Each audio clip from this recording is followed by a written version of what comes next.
Eu vou chamar o Fabiano Weimar dos Santos. O Fabiano é consultor desenvolvedor do Plone, é contribuidor do Archetypes e um dos criadores do ArcGIS-XML. Tem sido responsável por grandes instalações de clusters Plone, dentre elas a Câmara dos Deputados, Brasil Gov, Presidência da República e de Genau Computer World. Ele é um dos moderadores da lista ZocPetre. Com vocês, o Chiru.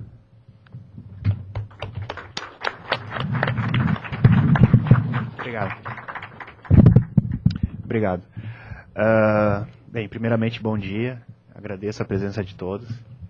É muito legal estar aqui, dar uma palestra mais uma vez na PyCon. É o evento que eu costumo dizer que, para mim, é o evento mais prazeroso de eu participar. É um evento onde eu me identifico muito bem com as pessoas que participam. Eu vou dar uma palestra hoje para vocês a respeito de otimização de clusters sobre Plone, na tecnologia de Plone. Vamos começar, como eu costumo começar minha palestra, fazer mais ou menos um levantamento do pessoal que está no meu público. Vamos fazer o seguinte, todo mundo que já ouviu falar de Plone, levanta a mão aí. Nossa, 99%, se não 100%. Agora, quem de vocês desenvolve para Plone? Todo mundo. Meu Deus. Agora, quem de vocês acha que Plone é lento? Sem medo. Bem, acho que é meio que consenso que todo mundo acha que Plone é lento. Se alguém não acha que Plone é lento é porque já usou alguma coisa mais lenta. Então, o que a gente vai ver hoje? A gente vai ver uma palestra, a gente não vai entrar muito em detalhes técnicos, mas a gente vai ver uma palestra sobre heurísticas de otimização de performance para clusters. A gente sabe que hoje em dia, independente do site que a gente for rodar, a gente tem que tomar uma série de cuidados com esse site para ele conseguir suportar a carga que vai receber. E a aplicação, quando é em Plone, justamente porque por ela ser muito onerosa de processamento, a gente tem que tomar uma série de cuidados adicionais. Vamos lá, eu vou começar a pegar a apresentação aqui.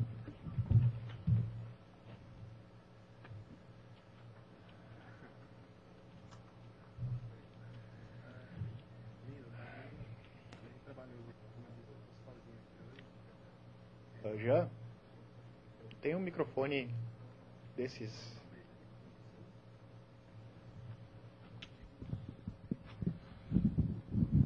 Bem, vamos lá.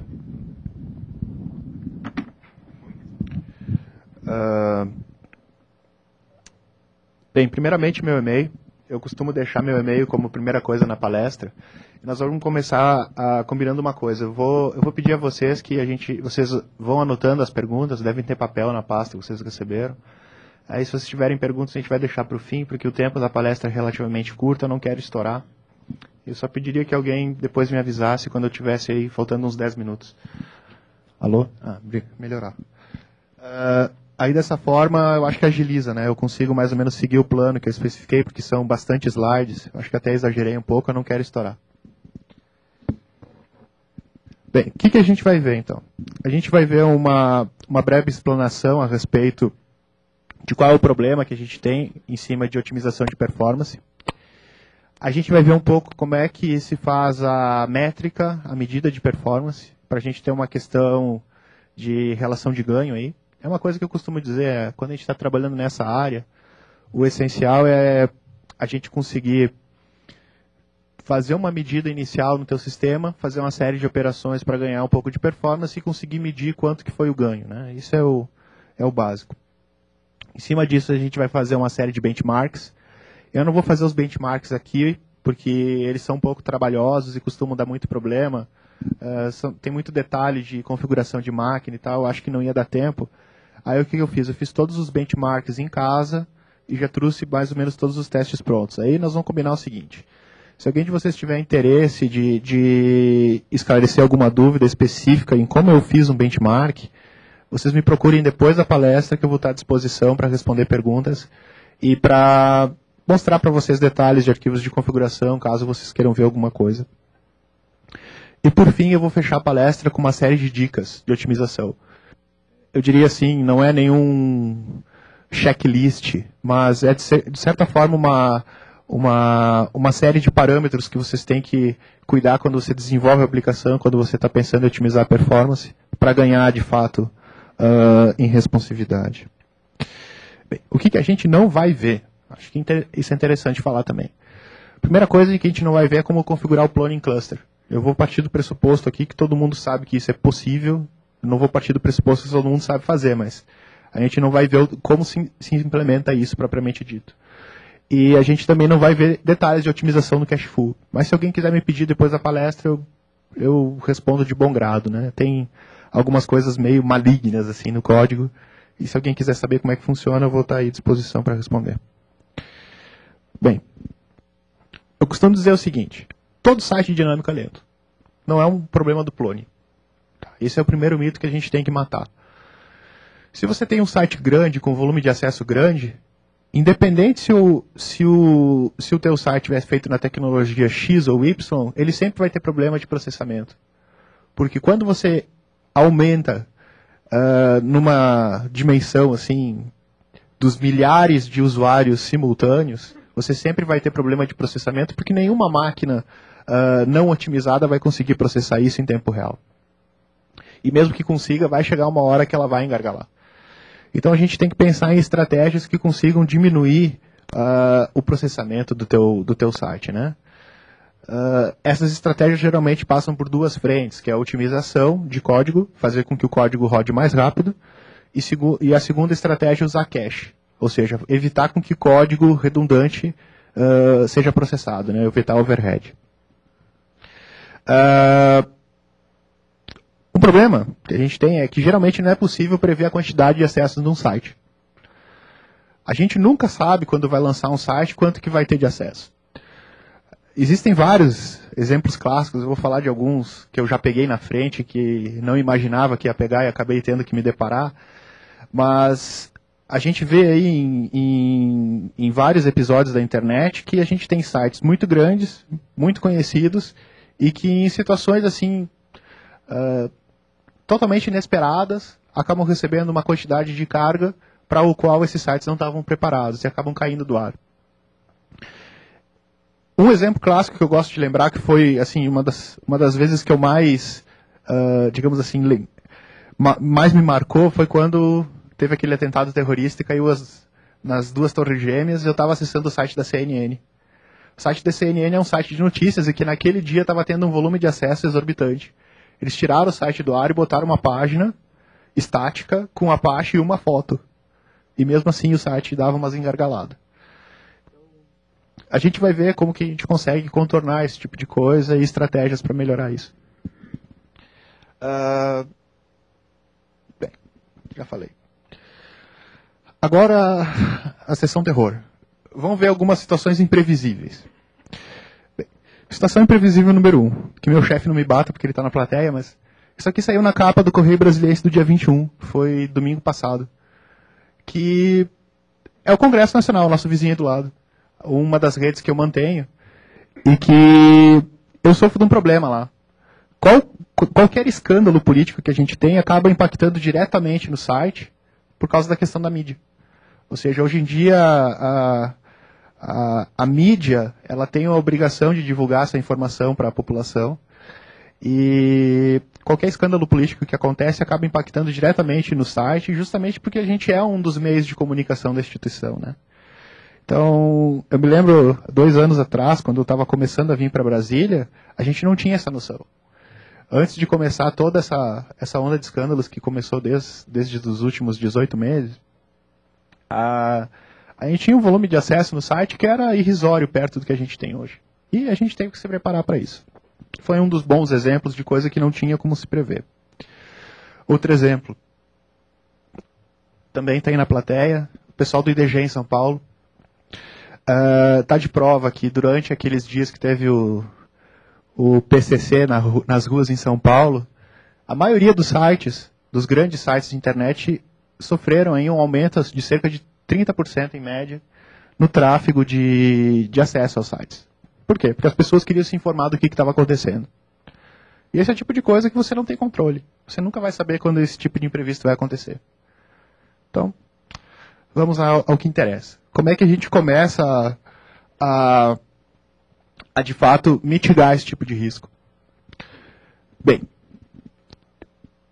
a primeira coisa que a gente tem que saber é como é que a gente mede performance. Alguém de vocês tem alguma experiência em medida de performance de aplicação? É uma coisa incomum. Pouquíssima gente, né? Eu diria assim que a aplicação web, ela é uma das aplicações mais chatas de medir performance que existe, porque tem muita coisa em jogo. Principalmente quando você considera peculiaridades de protocolo, de cabeçalho, esse tipo de coisa, é muito difícil. Mas a ferramenta mais utilizada hoje para se medir performance de website é o Apache Benchmark, que é uma ferramenta de linha de comando que você usa no Linux. Ela vem junto com a distribuição da Apache. E o que ela mede é o tempo de resposta de vários requests sendo mandados simultaneamente para um site. Ou seja, você diz lá, eu quero mandar 100 requests, 10 simultâneos, ou seja, ele vai abrir 10 threads, vai mandar 10 requests ao mesmo tempo para o servidor, e ele vai medir o tempo de resposta disso. Vai medir lá quanto que você conseguiu transferir na rede, esse tipo de coisa. Então, essa ferramenta vai ser o que eu, enfim, é o que eu costumo usar, e vai ser o que eu vou mostrar para vocês aqui, como é que a gente utiliza isso para fazer medidas, né? Existem muitas outras, só que infelizmente aqui está cortando a última linha embaixo, mas depois na apresentação, eu estou com essa apresentação no meu site, que é o shiru.org. Se vocês quiserem baixar depois da apresentação, aí lá vai ter todos os links com documentação e tal, de coisas que eu citar. Mas enfim, existem muitas outras ferramentas. Existem ferramentas em Java, ferramentas em C, existem uma série. Agora tem um problema sério aqui. É muito difícil você simular o comportamento real com essas ferramentas, o comportamento real que o site vai ter. Por quê?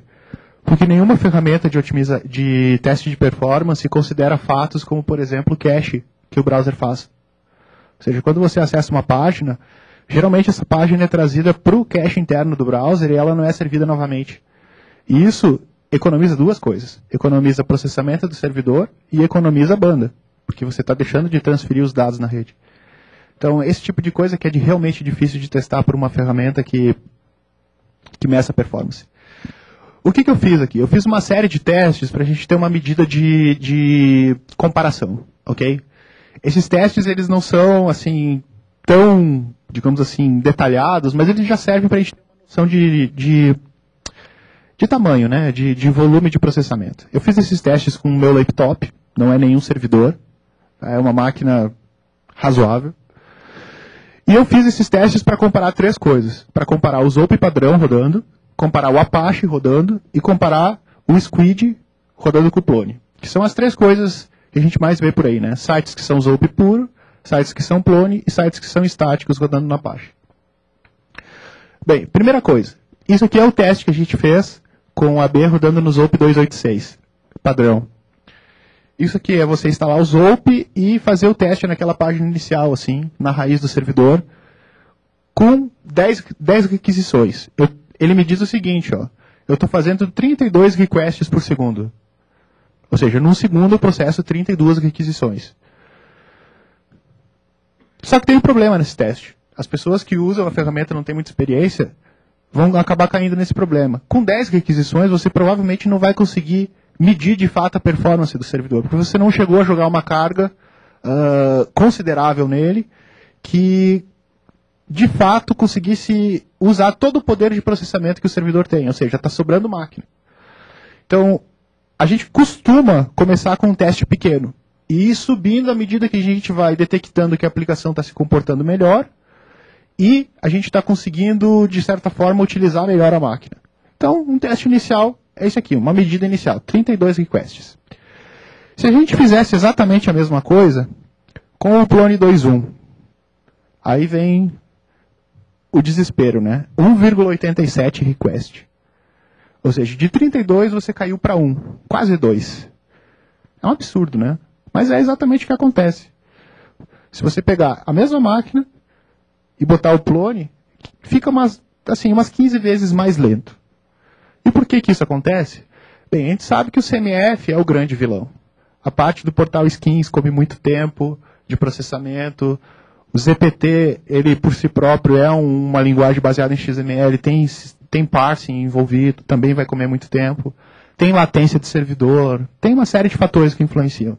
Mas eu diria que a grande questão é, o Plone, ele é uma aplicação muito mais complexa do que o Zope sozinho. E por sua vez é muito mais pesado. Vamos começar a fazer algumas variações. Primeira novidade, você vai lá e você tem um site que é só em inglês, por exemplo. Você não precisa de tradução. O que a gente faz? Arranca o Placeless Translation Service, que é a camada de tradução do Plone. De 1,80 foi para 2,68. A gente já teve aí uma diferença considerável, uns 50%, 60% nesse caso. Mas varia, tem casos que dá 15%. E agora vem a questão, o Plone 2.1 com o Cacheful. Cacheful é um produto que tem sido desenvolvido por mim, pelo Geoff Davis, pelo Sidney e por mais alguns participantes da comunidade, para justamente otimizar o Plone naquilo que diz respeito ao seu processamento interno. Tá? Percebam o seguinte, esse produto ele foi instalado no Plone, a gente está acessando diretamente a instância, sem passar por proxy nenhum e sem cache. Ou seja, a gente está saindo de uma relação de 1 request por segundo para cerca de 25, quase 26. Né? Agora, a gente chegou numa situação razoável. A gente tem um ambiente onde praticamente o Zope e o Plone têm uma performance semelhante. De 32 para 25 não é tanto assim. Mas a gente vai ver que não é bem assim. Vamos começar a melhorar esses testes. Aqui está o que eu disse, né? Agora, o que aconteceria quando a gente tivesse alguns usuários concorrentes? Ou seja, conexões simultâneas. Nesse caso, eu estou testando linearmente, né? Estou jogando um request, depois eu jogo outro, logo em seguida, e assim por diante. Mas eu não estou testando concorrência, não estou testando várias threads, vários usuários acessando simultaneamente o site. Vamos ver como é que ficaria. Se eu acessar... Deixa eu ver. Se eu acessar 1000 requests com 10 simultâneos, ou seja, eu multipliquei por 10 aquela carga que eu tinha antes. O Zope aumentou a escalabilidade. De 32 foi para 63. E nessa máquina eu testei. Se eu botar 1 milhão de requests, com 50 simultâneos, vai dar os mesmos 63. O Zope não sobe dessa performance na minha máquina. Essa é a performance máxima que eu consegui para o Zope padrão. É uma coisa estranha, porque o Zope ele tem uma escalabilidade muito ruim. Ou seja, chega num ponto, ele vai simplesmente processar e vai ter uma performance que, na minha experiência, é uma performance constante. Ou seja, independente da quantidade de acesso simultâneo que você vai ter sempre uma performance fixa. Agora, isso é ruim. Isso é péssimo. Porque a quantidade de um site pode crescer exponencialmente e se a performance é sempre a mesma, obviamente ele vai acabar atolando, né? E aí vem o primeiro dogma que eu quebro. Dizem que o Zope ele é lento pela questão do processamento. Se você, por exemplo, usa um Run Cache Manager, que é um cache em memória, você está processando uma vez o request e a outra vez ele já está previamente processado. Você está só servindo ele na rede. O máximo que eu consegui chegar é 100 requests por segundo, rodando com a página toda ela pré-processada em memória. Isso é muito pouco. Vocês querem ver por que é pouco?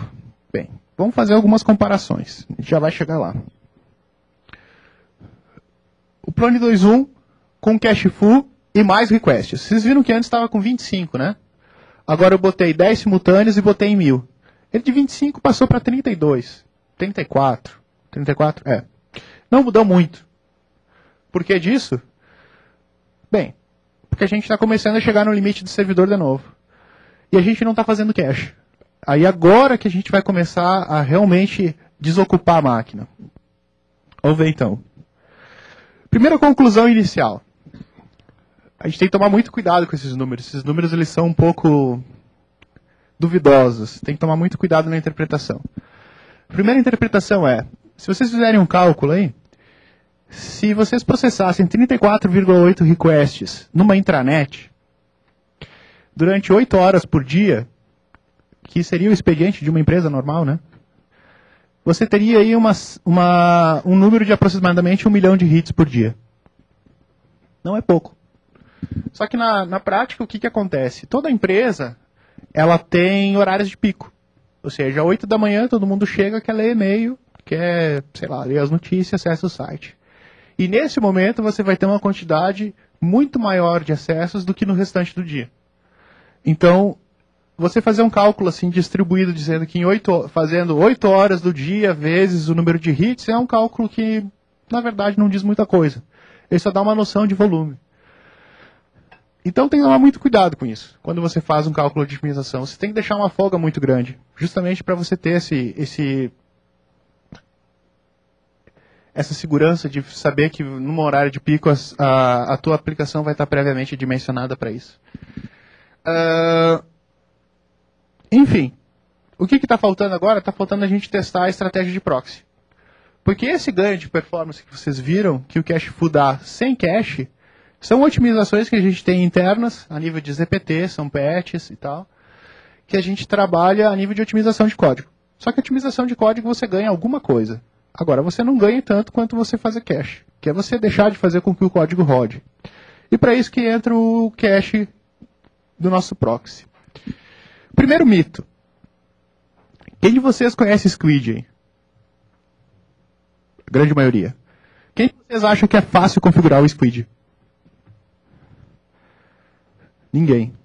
Tem 2 ali, assim, 3. Mas praticamente ninguém acha fácil configurar o Squid. Por quê?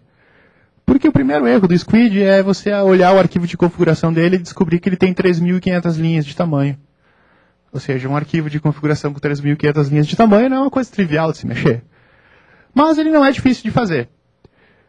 O que o Cachefoo tem hoje é um sistema de geração de arquivos de configuração automático, que a gente faz um pequeno arquivo de configuração Python, né, escrito na sintaxe do config parser, onde a gente consegue definir algumas variáveis, onde é que vai estar o arquivo de configuração, qual vão ser as suas regras de reescrita, que nem essa regra aqui embaixo.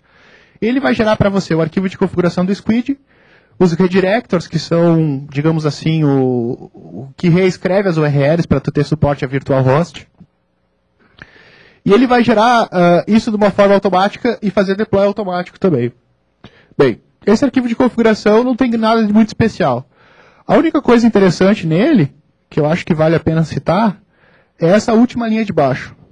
Que nesse caso eu estou dizendo que os acessos vindo para a porta 9999, que seria o meu clone, onde é que está instalado o meu Zope, /PyCon Brasil, vai responder aquele domínio lá, ó, que é um domínio que eu fixei lá no meu etc hosts, no meu laptop, para fazer os testes. Okay? Muito bem. Eu tendo esse arquivo de configuração, eu consigo rodar alguma coisa parecida com isso lá, que é fazer um Python make config, e ele gerar todos os arquivos de configuração pronto para mim. E aí eu só tenho que pegar isso e jogar isso num squid padrão, que você pode pegar lá de um pacote RPM, coisa do gênero. E aí está pronta a brincadeira. E aí, com essa configuração, a gente pode fazer deploy. Tem um script que faz deploy também. Aí o deploy, ele simplesmente copia os arquivos para os lugares corretos. Né? E aí a gente começa a ter o ganho real.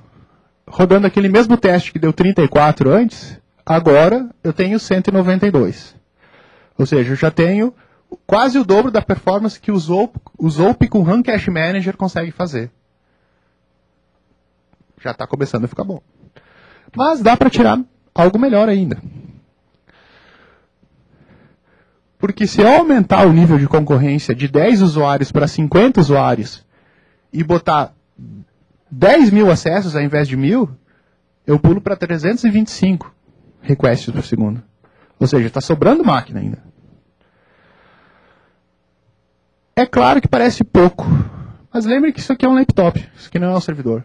Eu já vi servidores razoáveis aí fazer 10 vezes esse volume, 3.200 requisições com essa mesma arquitetura, que já é bem razoável. E agora um gráfico. Eu mostrei um monte de números, né, mas números é difícil de captar. Aqui tem mais ou menos um gráfico para a gente entender assim, a razão de proporção entre uma otimização e outra. Lá na ponta, a gente tem poucos requests por segundo e pouca concorrência. E aqui a gente tem a situação onde tem mais requests por segundo e mais concorrência. No entanto, aqui a gente tem cache. Acho que está claro o que é mais rápido aqui, né? Não tem nem muita comparação. Vamos ver, então, algumas outras conclusões. Se a gente processasse 328 requests por segundo, a mesma intranet que eu falei antes, que processava 1 milhão de hits, agora processa 9. Ou seja, a gente multiplicou por 9 a nossa performance, simplesmente por colocar um componente a mais na rede. Bem, o outro eu já falei. E aqui é a primeira questão. O Squid realmente é rápido. Tem muita gente que acha que o Squid não é tão rápido quanto o Apache. E de fato ele não é. Agora a gente está falando de coisas diferentes.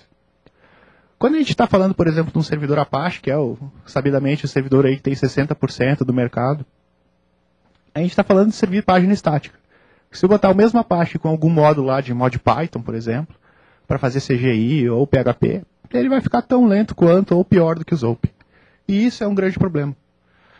Agora, se a gente conseguisse tirar o melhor de cada plataforma, seria muito bom, né? Se a gente conseguisse servir estaticamente aquilo que é estático e servir dinamicamente aquilo que é dinâmico, seria o ideal. Eu já cheguei ao absurdo de fazer mistos, de ter que fazer justamente isso. Ter que transformar um site que é puramente dinâmico num site estático para ele ter uma performance, uma escalabilidade melhor. Mas tem coisas que são obviamente dinâmicas. Por exemplo, vai fazer uma busca num site, o resultado da busca sempre é dinâmico. Então ele tem que sempre ser processado no Plone. Eu cheguei a desenvolver uma solução própria para isso, que é um processador de deploy estático, né? Que você pega lá, estilo um wget do site, assim, parametrizado, ele transforma o site que é dinâmico numa imagem estática e roda da imagem estática, né? O grande problema é você conseguir escrever o proxy e dizer para o proxy, de uma forma performática, o que ele deve processar no Apache e o que ele não deve processar no Apache, continuar processando no Plone. Mas isso é possível, com um pouquinho de programação é bem viável. Aí agora vem a primeira pegadinha da apresentação. O que tem de estranho aqui? Alguém consegue ver?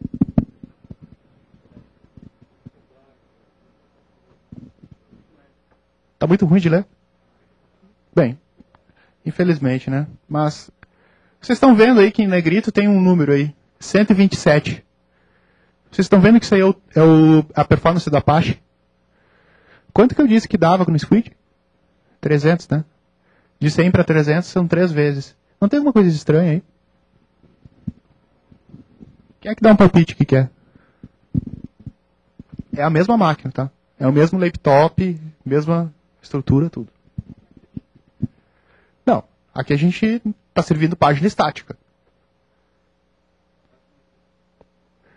Também não é acesso no disco.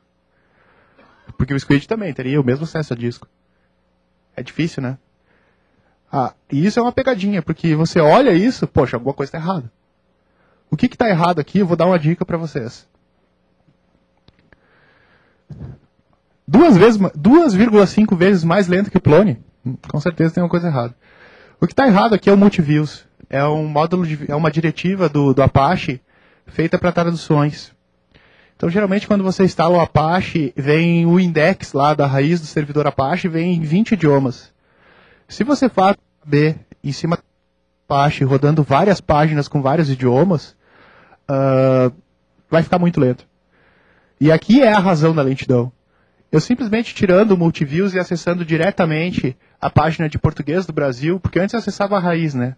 Aí ele tinha que pegar o header do cabeçalho da minha requisição, ver se era de português que eu queria a página e me dar a página correta. Agora eu estou dizendo explicitamente qual que é a página que eu quero.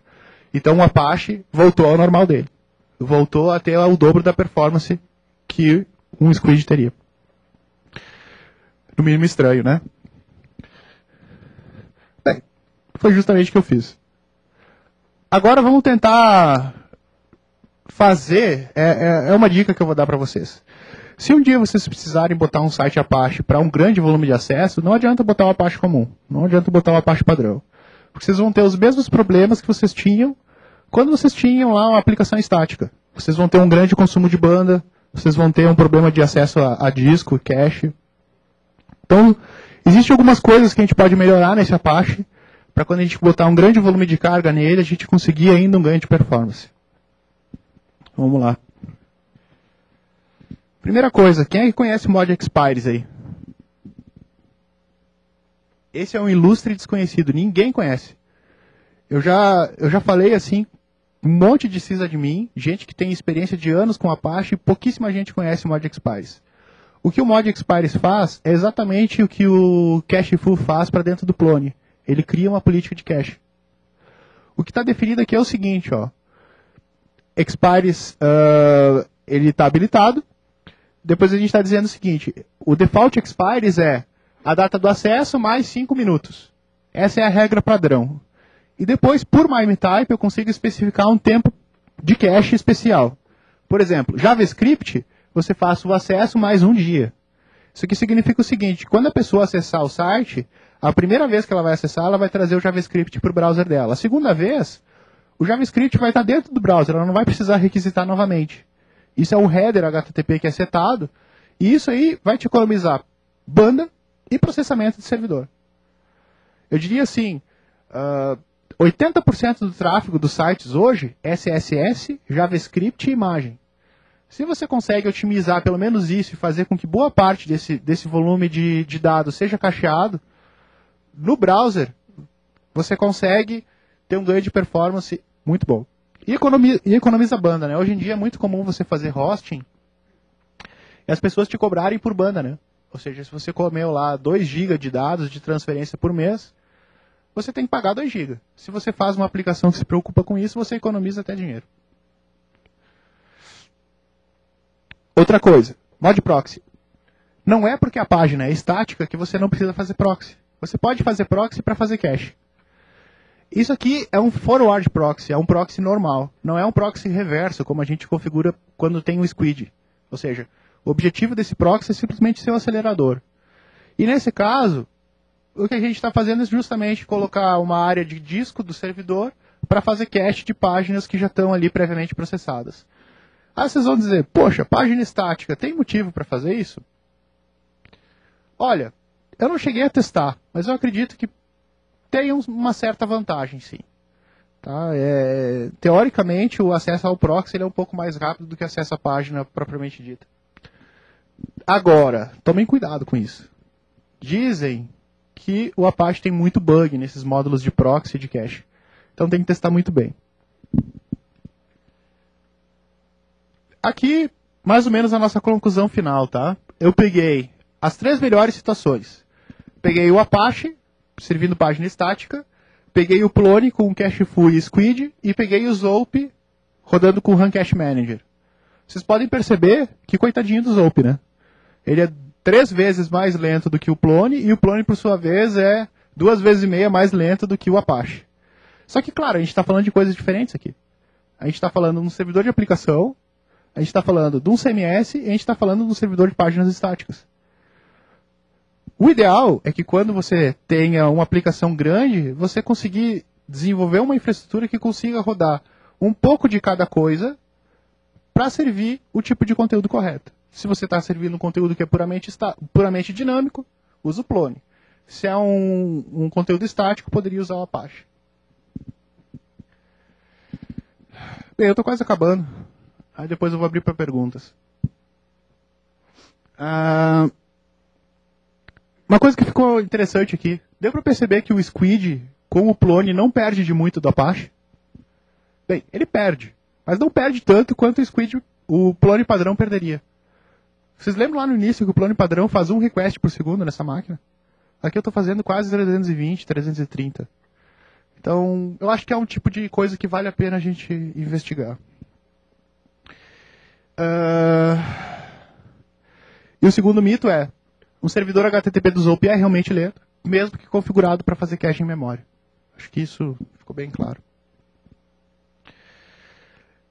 Muito bem. Últimos slides, sessão de dicas. Agora é a parte boa.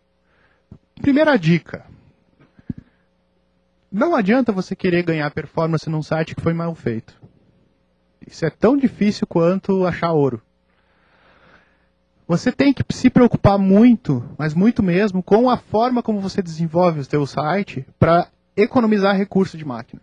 Você tem que, acho que a regra principal quando se fala em cluster, cuidado no acesso aos LDB.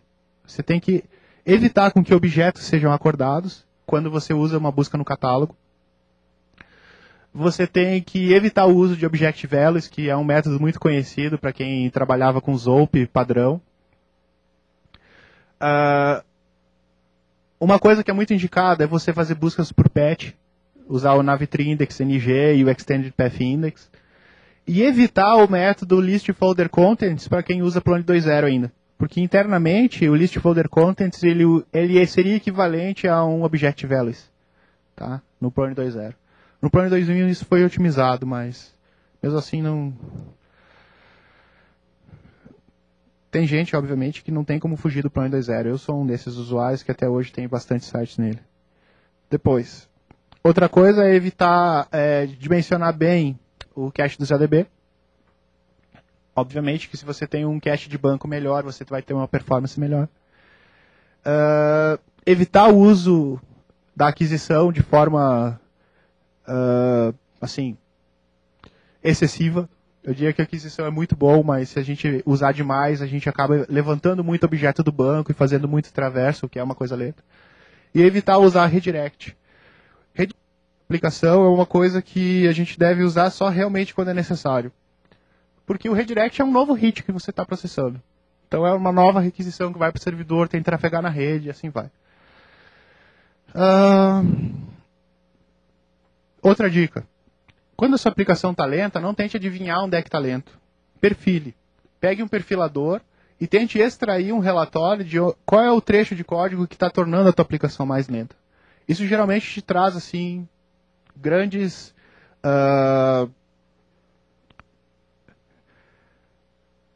revelações a respeito de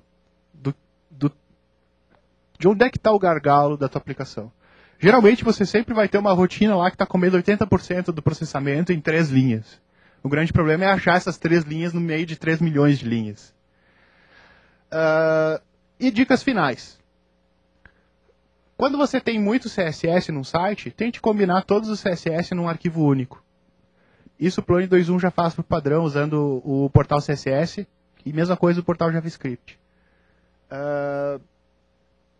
Isso aí vai diminuir o número de requests para o servidor e vai fazer com que o processamento da tua página seja mais rápido, justamente por ter menos requests. E eu acho que o essencial dessa apresentação, que é uma coisa que eu acho que vocês vão ter que levar para casa como tarefa de casa, vocês têm que ler e entender como é que funcionam headers HTTP.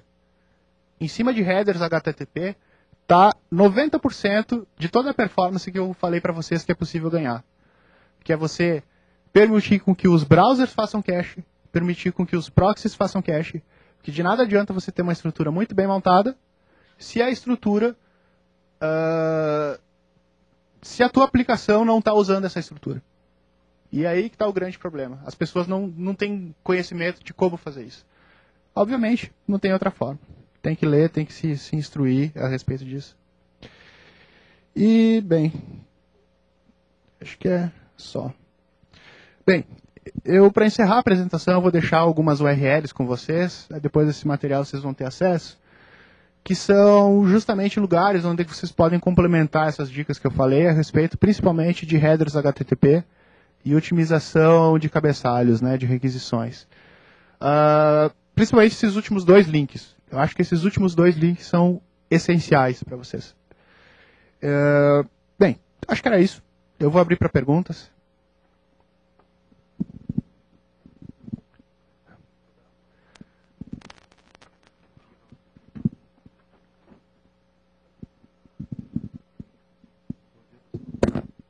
Bom dia, eu sou o Rudá, não o Porto Figueiro, o Rudá Moura.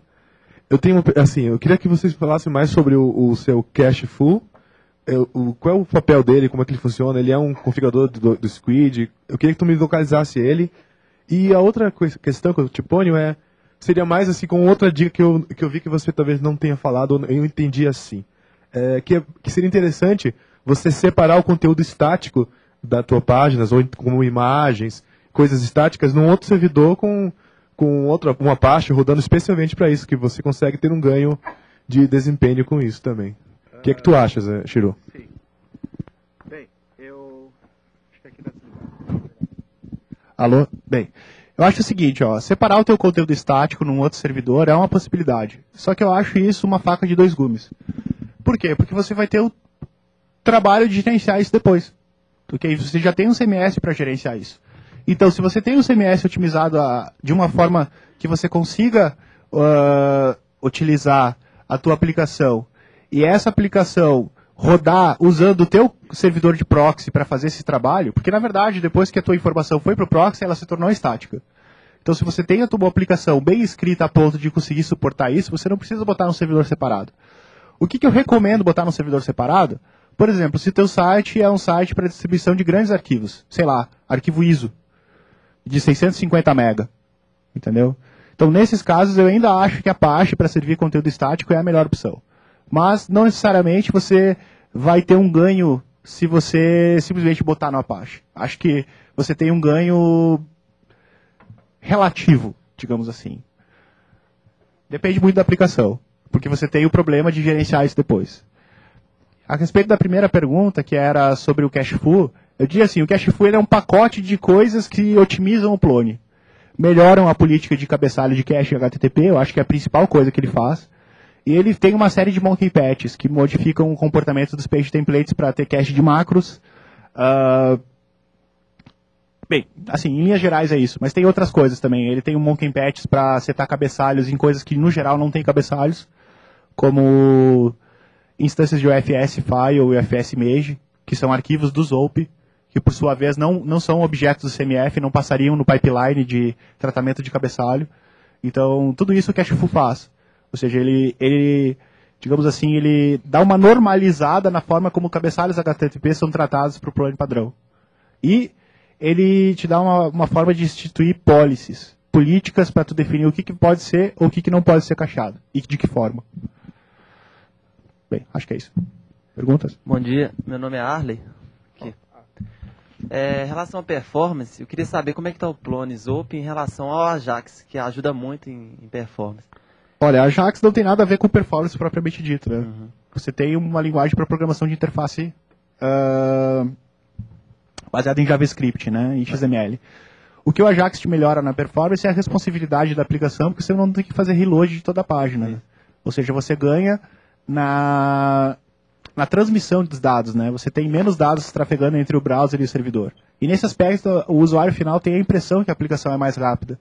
Mas não necessariamente ela é mais rápida para processamento massivo. Ou seja, do ponto de vista de servidor, recebendo milhões de requisições Ajax ao mesmo tempo, ou milhões de requisições comuns, é a mesma coisa. Porque Ajax nada mais é do que XML em cima de HTTP. Então, eu diria assim, a nível de interface de usuário é interessante, mas a nível de servidor é uma requisição como qualquer outra.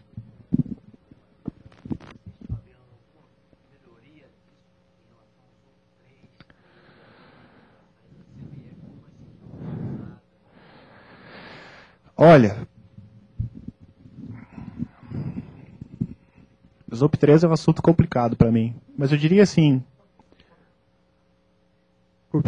Eu peço para todos usarem o microfone porque fica registrado depois, a gente vai disponibilizar os vídeos, tá? Repete a pergunta então. Por gentileza, repete a pergunta. Giuseppe, do certo.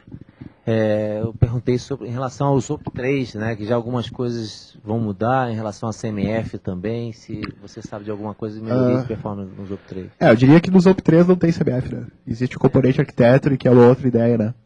Mas eu diria assim, o grande cerne da questão aqui é tratamento de cabeçalho HTTP. Se você, quando escreveu sua aplicação, se preocupou com isso, você vai ter o mesmo ganho de performance independente da versão do Zope, né? Agora... Bem, eu diria assim, se fosse se escrever o Cachefoo para o Zope 3, provavelmente você teria uma arquitetura muito mais fácil de se desenvolver do que para o Plone, com o Zope 2. Porque tem, eu diria assim, perdão a palavra, mas tem muita maracutaia no Cachefoo, pelo menos para Plone 2. Porque a arquitetura em si, a solução é relativamente simples, mas a forma como ela tem que ser escrita para funcionar não é nada simples. No Zope 3 seria mais simples. Isso é pelo menos um sentimento que eu tenho. Mas não tem muito a ver assim com o servidor propriamente dito. Tanto que eu falei de Apache. Se você tivesse uma aplicação estática rodando com Apache e tomasse os mesmos cuidados que o pessoal tem que tomar com o Plone, você teria o mesmo ganho de performance. O cerne é cabeçalho HTTP. Oi, eu sou o Júlio da incubadora. A gente fez uns testes com o ZOP em máquinas multiprocessadas e máquinas com 64 bits e viu que não tem muito ganho de performance. Assim. Você sabe um pouco sobre como é que funciona a performance do ZOP e do Plone em máquinas desse tipo? Sim, é só o que eu uso.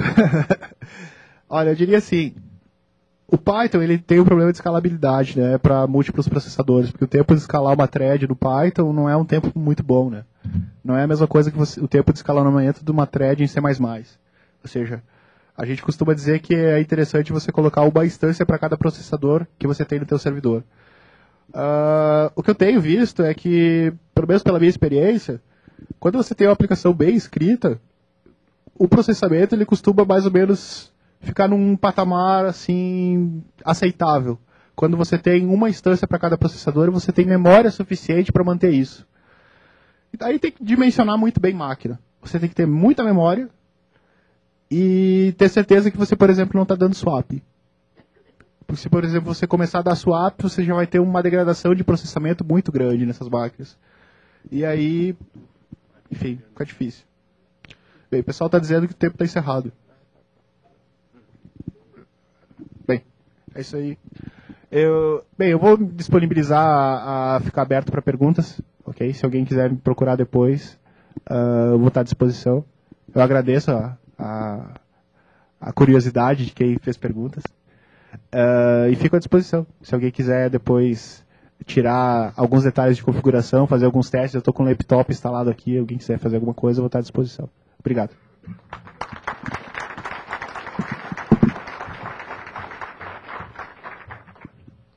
Obrigado, Fabiano.